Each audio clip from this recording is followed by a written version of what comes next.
আসসালামু আলাইকুম শেখ। ওয়ালাইকুম আসসালাম রহমতুল্লাহ বারকাত। জি। জি, কেমন আছেন? জি, আলহামদুলিল্লাহ, বলেন। আমি ভারতের পশ্চিমবাংলার সাউথ চব্বিশ পরগনাতে বলছি। আচ্ছা আচ্ছা, মাশাআল্লাহ, বলেন। দীর্ঘদিন 8টা বছর আপনার আলোচনা শুনছি আছি। তো আমি আলহামদুলিল্লাহ মাশাআল্লাহ, অনেক কিছু জানতে পারলাম।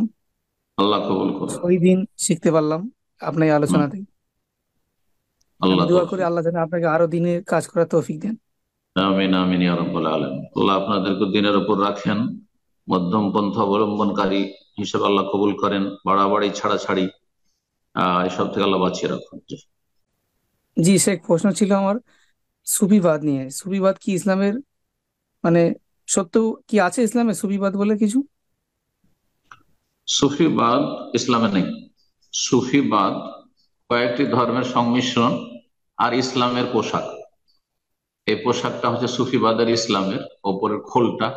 আর ভিতরে কিছু হিন্দুইজম আছে, সাধু সন্ন্যাসীদের কিছু ধর্মকর্ম থিওরি আছে, কিছু মজুসিদের আছে, আর কিছু খ্রিস্টানদের আছে। সবগুলোর জগা খিচুড়ির নাম হচ্ছে সুফিবাদ। জি। পীরতন্ত্র, সুফিইজম ইসলামে নেই। ইসলামে আছে তাজকিয়া নফস, আত্মার পরিশুদ্ধি, সেটা কোরআন সুন্নাহর ভিত্তি ওয়াহির বিধানের আলোকে হইতে হবে।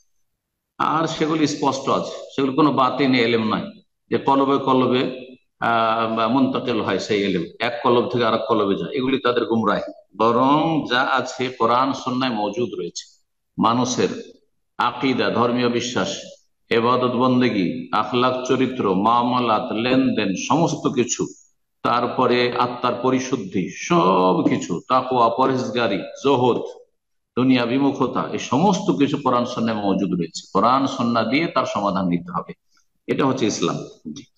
আর তারা তাজকিয়ার, আত্মার পরিশুদ্ধির নামে তারা যে আপনার সাধু সন্ন্যাসীদের ধর্ম শিখায়, সেটি ইসলাম নয়। জি।